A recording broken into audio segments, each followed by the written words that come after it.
Welcome to Dead Man Talking. Tonight's story is part 3 in the series entitled Odd Occurrences While Hunting in Massachusetts. Part 3. Let's get straight into that. Hey guys, here are the links to the 2 other stories, and I hope you enjoy this one also. This story didn't happen to me, but my uncle, and it is 100% true. I'm actually going to see if I can find the report and attach it to this post. But anyway, here's the story.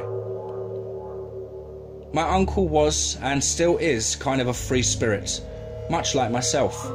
He loves the outdoors and he likes to figure out his own path rather than have people lay one down for him.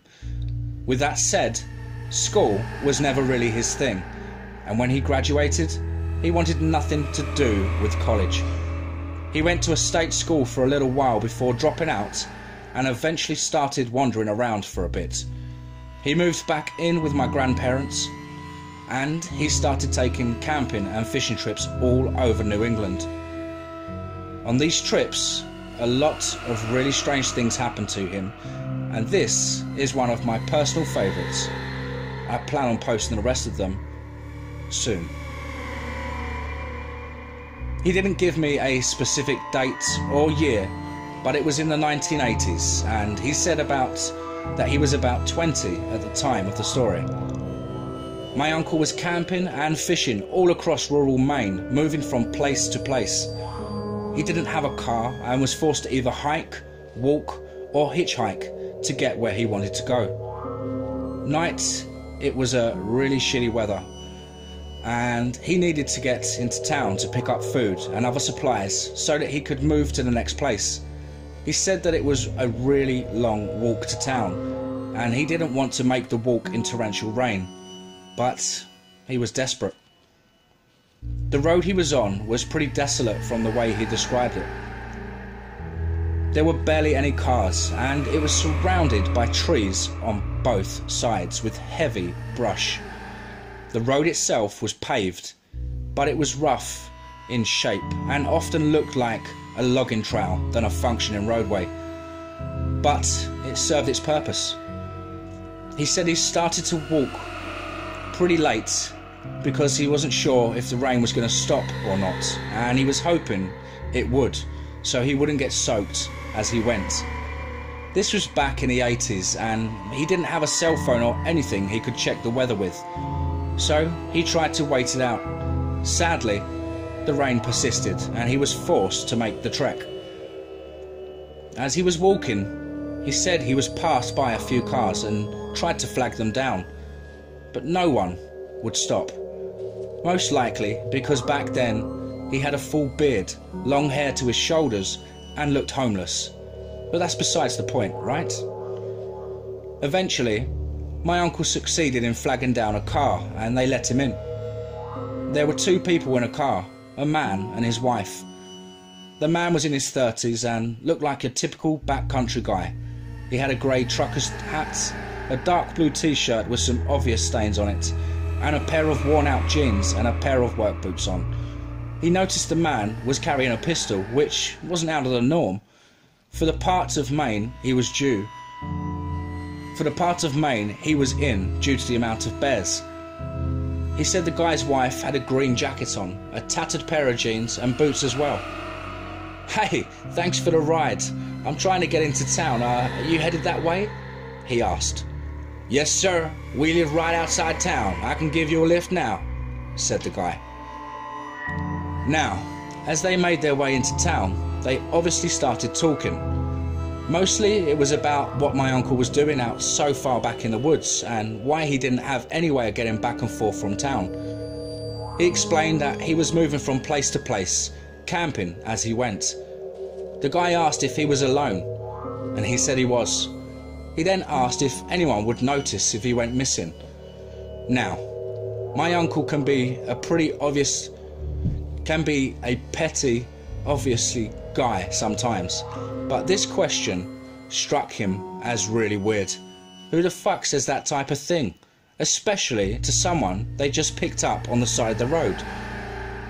"Yes, I make a call home every day to my parents," he said, which was a lie, but he was starting to feel kind of uneasy.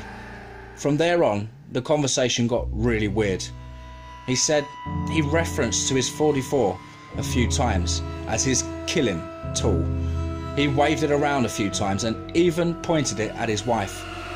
At this point, they were still pretty deep in the woods, and he was starting to get afraid of his life. It didn't seem like they were heading into civilization. When my uncle asked if they were on the right path, the guy would get defensive and not give a good straight answer. My uncle decided he wasn't going to stick around any longer. "Hey, do you guys mind pulling over for a second? I've got to go to the bathroom really quick."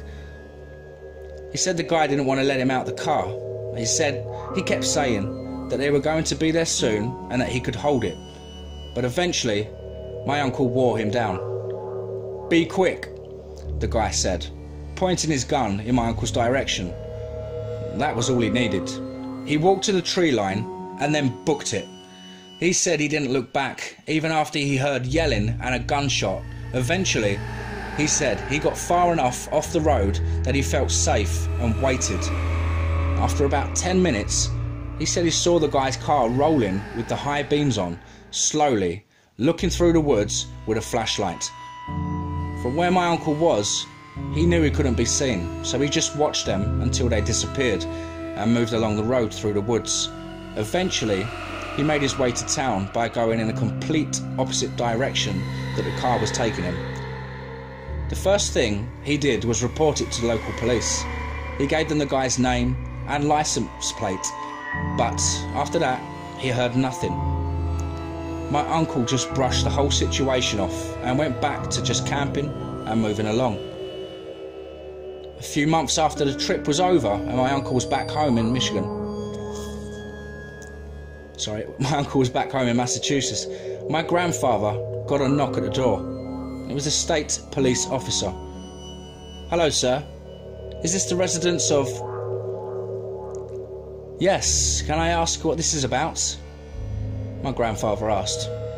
"We just need to speak with him about something."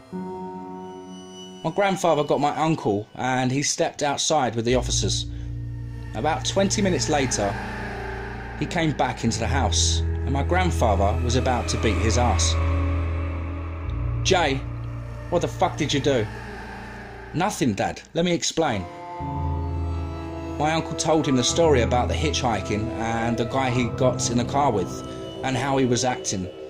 And my grandfather was pissed. First off, he told him not to hitchhike. And second off, he thought me uncle was in trouble with the law.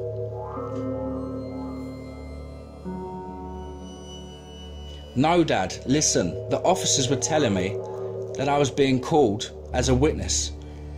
"A witness? A witness to what?" he asked. "Well, you see, that couple was in fact a bit off. A few months after the situation with my uncle happened, the couple who picked him up were being charged with first-degree murder and a few other charges, and the police needed my uncle as a witness because of what he had reported to the police. Their behaviour and what they were saying was going to help put them away in prison for the crimes, along with the evidence gathered from the actual murder scene. And that's what they did. They were found guilty, and I believe they are still in prison. As for my uncle, he went on to hitchhike and wander around more, but was more careful about people he got in cars with. I'm going to try and get the case of my uncle, and if I can find it, I'll definitely add a link and more information. But I'm not sure if that will go anywhere. Though my uncle now runs a successful tree cutting business, he still lives like a nomad and could be a hard to reach person, but I'll do my best.